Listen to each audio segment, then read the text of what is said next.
Hello friend, ऋग्वैदिक कालीन या वैदिक कालीन सभ्यता में हम लोग सामाजिक और आर्थिक जीवन देख चुके हैं। अब देखते हैं धार्मिक जीवन। Let start our video. वैदिक धर्म पूर्णतः धर्म क्या था? पूर्णतः प्रतिमार्गी है। वैदिक देवताओं में पुरुष भाव की प्रधानता है। वैदिक धर्म धार्मिक जीवन देख रहे हैं हम। वैदिक काल के अधिकांश देवताओं की आराधना मानव के रूप में की जाती थी, किंतु कुछ देवताओं की आराधना पशु के रूप में भी की गई है। हम लोग देख रहे हैं वैदिक कालीन सभ्यता। वैदिक सभ्यता कालीन सभ्यता के अंतर्गत धार्मिक जीवन टीजीटी हिस्ट्री 2020 हिस्ट्री के लिए बहुत इम्पोर्टेंट है ये मेरा वीडियो। आगे देखिए, जो देवताओं की किसकी आराधना पशु के रूप में भी की गई है इसमें धार्मिक जीवन वैदिक काल में। अज एकपाद और दोनों देवताओं की परिकल्पना पशु के रूप में की गई है। मरुतों की माता की परिकल्पना चित्तकबरी गाय के रूप में की गई है। इंद्र की गाय खोजने वाले शर्मा या कुतिया स्वान के रूप में है। इसके अतिरिक्त इंद्र की कल्पना वृषभ या बैल के रूप में एवं सूर्य को अश्व के रूप में किया गया है। ऋग्वेद में पशुओं की पूजा का प्रचलन नहीं था। ऋग्वैदिक देवताओं में किसी प्रकार का ऊंच नीच या भेदभाव नहीं था। ऋग्वैदिक देवताओं में वैदिक ऋषियों ने सभी देवताओं की महिमा गाई है। वैदिक कालीन लोगों ने प्राकृतिक शक्तियों का मानवीकरण किया है। किस वैदिक काल के लोगों ने? ऋग्वैदिक काल के लोगों ने प्राकृतिक शक्तियों का क्या किया है? मानवीकरण किया है। ईश्वर की प्रकृतिवादी अवधारणा में विश्वास इस काल के धार्मिक जीवन की विशेषता थी। इस समय बहुदेववाद का प्रचलन था। किस वाद का? बहुदेववाद का। ऋग्वैदिक आर्यों की देव मंडली 3 भागों में विभाजित थी। जो वैदिक काल थी उसमें ऋग्वैदिक काल या वैदिक काल के आर्यों की देव मंडली जो थी, देवताओं की मंडली कितने भागों में विभाजित थी? 3 भागों में विभाजित थी। पहला देखते हैं, आकाश के देवता। आकाश के देवता अर्थात ध्रुव या आकाश स्थानीय। ध्रुव या आकाश स्थानीय। इसमें कौन कौन से देवता आते थे आकाश के देवता में? सूर्य, धौस, वरुण, मित्र, पूषण, विष्णु, उषा, अपांग, पात, सविता, तृष्य, विमंस, आदित्यगण, अश्विन द्वय, ये आकाश के देवता। नंबर 2, अंतरिक्ष के देवता या अंतरिक्ष स्थानीय। कौन कौन से? इंद्र, मरुत, रुद्र, वायु। इंद्र, मरुत, रुद्र, वायु, पर्जन्य, मातरिश्वन, त्रियाप्त, अज, एकपाद, आपह, ये सारे आते थे अंतरिक्ष के देवता में। तीसरा, पृथ्वी के देवता अथवा पृथ्वी स्थानीय। अग्नि, सोम, पृथ्वी, बृहस्पति तथा नदियाँ, ये सारे पृथ्वी के देवता थे। आगे देखिए, इस देव समूह में सर्वप्रधान देवता कौन था? सर्वप्रधान देवता कौन था? यह निर्धारित करना क्या था? कठिन था कि सबसे प्रधान देवता कौन है, सबसे प्रमुख देवता कौन है, ये कठिन था। ऋग्वैदिक ऋषियों ने जिस समय जिस देवता की स्तुति की उसे ही सर्वोच्च मानकर उसके संपूर्ण गुणों का क्या किया? आरोपण किया। मैक्स मुलर ने इस प्रवृत्ति को हीनोथिज्म कहा है। सूक्तों की संख्या के दृष्टि से यह मानना न्यायसंगत होगा कि सर्वप्रधान देवता इंद्र था, क्योंकि सबसे ज़्यादा सूक्ति उनके ही लिखी है। तो ऋग्वैदिक काल या वैदिक काल में सबसे महत्वपूर्ण देवता कौन थे? तो देवता थे इंद्र। ऋग्वेद में अंतरिक्ष जो है स्थानीय इंद्र का वर्णन किसके लिए किया गया है? सबसे प्रतापी राजा के रूप में किया गया है। ऋग्वेद में जो इंद्र है, इंद्र का सर्वाधिक वर्णन किया गया है प्रतापी देवता के रूप में। ऋग्वेद में करीब 250 सूत्रों का वर्णन है। कितने सूत्रों का? 250 सूत्रों का वर्णन है। इन्हें वर्षा का देवता माना जाता था। उन्होंने वृत्र राक्षस को मारा था, इसलिए वृत्रहनु भी कहा जाता है इनको। किसको? इंद्र को। और अनेक किलों को नष्ट किया है। किसने? इंद्र ने। तो इससे इनको पुरंदर भी कहा जाता है। इंद्र ने वृत्त की हत्या करके जल को मुक्त कर किया, इसलिए इन्हें पुरमिद भी कहा गया है। इन्हें क्या कहा गया है? पुरमिद कहा गया है। इंद्र को युद्ध का देवता भी कहा जाता है। इंद्र के लिए एक विशेषण अंशुजीत यानी कि पानी को जीतने वाला भी आता है। इंद्र के पिता धौस है, अग्नि उनका यमज भाई है और मरुत उसका सहयोगी है। विष्णु ने वृत्त के वध में इंद्र की सहायता की थी। ऋग्वेद में इंद्र को समस्त संसार का स्वामी बताया गया है। उसका प्रिय आयुध वज्र है, इसलिए इसे वज्रबाहु भी कहा गया है। इंद्र कुशल रथ योद्धा यानी कि रथेष्ठ, महान विजेता विजेंद्र एवं सोम का पालन करने वाले सोमपा हैं। इंद्र तूफान और मेघ के देवता भी हैं। एक शक्तिशाली देवता होने के नाते इंद्र को सतक्रतु 100 शक्ति धारण करने वाला कहा गया है। वृत्त का वध करने के कारण वृत्रहन, मथवन या दानशील के रूप में जाना जाता है। उनकी पत्नी इंद्राणी, किसकी पत्नी? इंद्र की पत्नी इंद्राणी अथवा शची यानी कि ऊर्जा है। प्राचीन भारतीय ग्रंथों में इंद्र के साथ कृष्ण के विरोध का उल्लेख मिलता है। ऋग्वेद में दूसरा महत्वपूर्ण देवता जो है वो अग्नि है, जिनका काम था मनुष्य और देवताओं के मध्य मध्यस्थ की भूमिका निभाना। अग्नि के द्वारा ही देवताओं को आहुतियाँ दी जाती थी। ऋग्वेद में करीब 200 सूक्तों में अग्नि का जिक्र किया गया है। वो पुरोहितों के भी देवता थे। उनका मूल निवास स्थान स्वर्ग है। किसका? अग्नि का मूल निवास स्थान स्वर्ग है। माता ऋष्वान मूल निवास स्वर्ग है, किंतु मात ऋष्वान देवता ने उसे पृथ्वी पर लाया। किसने? मात ऋष्वान ने उन्हें पृथ्वी पर लाया। पृथ्वी पर यज्ञ वेदी में अग्नि की स्थापना भृगुओं एवं अंगिरसों ने की। इस कार्य के कारण उन्हें अथर्वण कहा गया। वह प्रत्येक घर में प्रज्वलित होती थी, इस कारण उसे प्रत्येक घर का अतिथि माना गया है। इसकी अन्य उपाधियाँ जात देवस, चर अचर का ज्ञान होने के कारण, भुवन चक्षु यानी कि सर्वद्रष्टा होने के कारण, हिरण्य दंत सुनहरे दांव वाला। अथर्ववेद में इसे प्रातः काल को उदित होने वाला मित्र एवं सायं काल को वरुण कहा गया।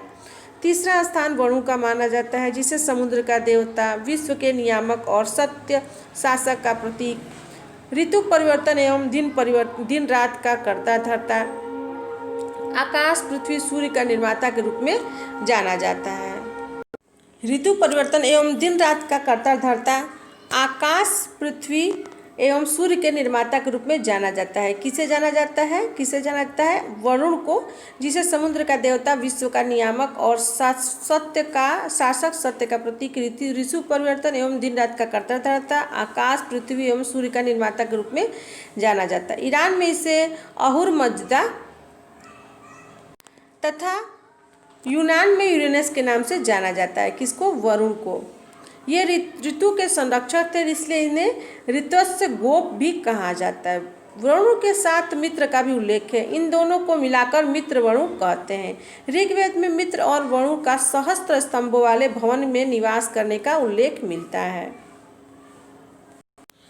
देवताओं में तीनों वर्गों कौन कौन से? पृथ्वी, वायु स्थान या आकाश स्थान। पृथ्वी स्थान, वायु स्थान या आकाश स्थान में वरुण का सर्वोच्च स्थान है। वे देवताओं के देवता हैं। ऋग्वेद के 7वां मंडल वरुण देवता को समर्पित है। दंड के रूप में लोगों को जलोधर रोग से पीड़ित करते थे। कौन? वरुण देवता। देव मतलब आकाश को ऋग्वैदिक कालीन देवों में सबसे प्राचीन माना जाता है। तत्पश्चात पृथ्वी भी दोनों दवा पृथ्वी के नाम से जाने जाते थे। आकाश को सर्वश्रेष्ठ देवता के रूप में, सोम को वनस्पति के देवता के रूप में माना जाता था। आकाश को किसको मानते? सर्वश्रेष्ठ देवता, और सोम को वनस्पति के देवता माना जाता था। सोम देवता कौन है? ऋग्वेद के 9वें मंडल में सभी 144 सूक्त जो है स्वयं सोम देवता को समर्पित हैं। ये चंद्रमा से संबंधित देवता हैं। इनकी तुलना ईरान के होम देवता एवं तथा यूनान के दियानासिस से की गई है। उषा को प्रगति एवं उत्थान के देवता के रूप में, अश्विन विपत्तियों को हरने वाले देवता के रूप में किया गया है। आगे देखिए, अश्विन एक कल्याणकारी देवता थे। इनका स्वरूप युगल रूप में था। यह पूषण के पिता और उषा के भाई थे। इन्हें नासत्य भी कहा जाता है। ये चिकित्सा के देवता थे। अपंग व्यक्ति को कृत्रिम पैर प्रदान करते थे। दुर्घटनाग्रस्त नाव के यात्रियों की यात्रा रक्षा करते थे। युवतियों के लिए वर की तलाश करते थे। पूषण को पशुओं के देवता के रूप में भी संबोधित किया गया है।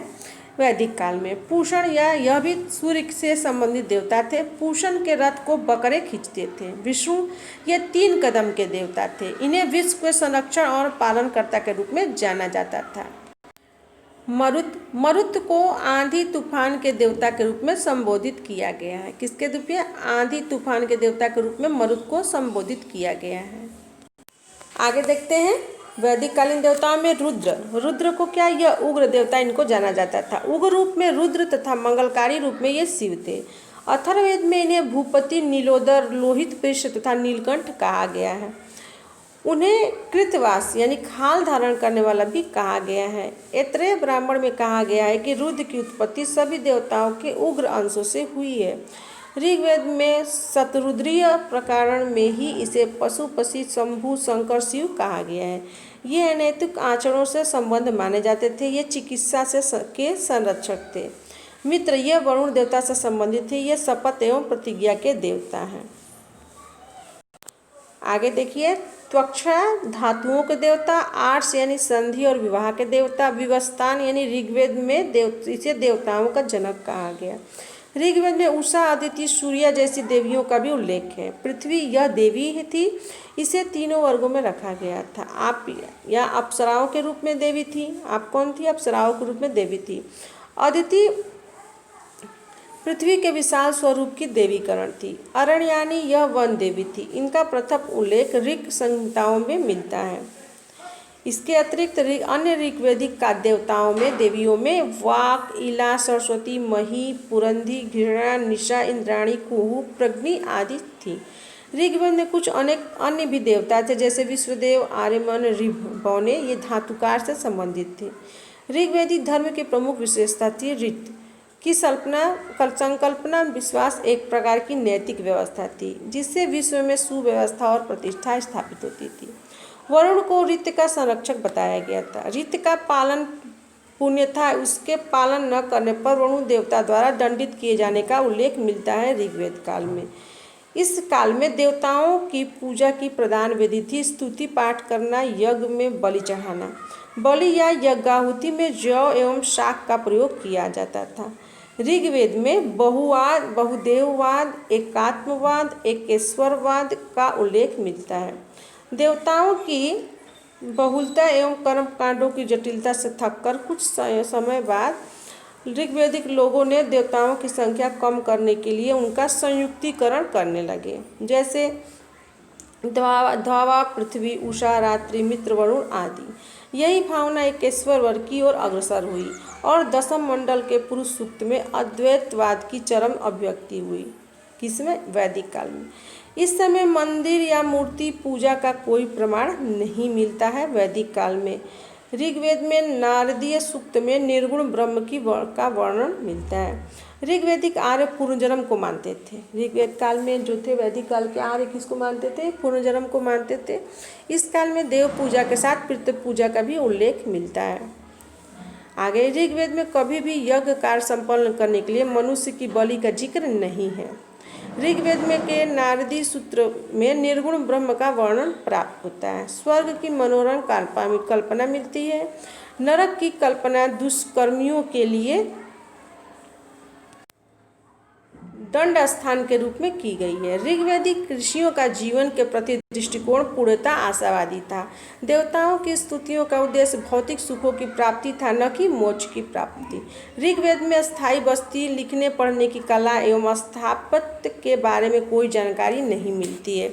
तो स्टूडेंट, हम लोग ऋग्वेद काल का संपूर्ण अध्ययन कर चुके हैं। उनके सामाजिक, आर्थिक, राजनीतिक, धार्मिक जीवन का सबका एक एक पॉइंट हम देख चुके हैं। अब आते हैं हम नेक्स्ट पॉइंट देखेंगे, उत्तर वैदिक कालीन सभ्यता के कुछ महत्वपूर्ण पॉइंट, सामाजिक, आर्थिक, धार्मिक और राजनीतिक जीवन। तो मिलते हैं नए वीडियो में नए टॉपिक के साथ, उत्तर वैदिक कालीन। तब तक के लिए आप मेरे वीडियो बने रहेंगे और वीडियो देखते रहेंगे टीजीटी हिस्ट्री का। अगर आप मेरे चैनल पर नए हैं तो प्लीज़ मेरे चैनल को लाइक, शेयर, सब्सक्राइब जरूर करिएगा और हाँ, बेल आइकन भी दबा दीजिएगा। प्यारा सा कमेंट जरूर करिएगा। वीडियो देखने के लिए बहुत बहुत धन्यवाद।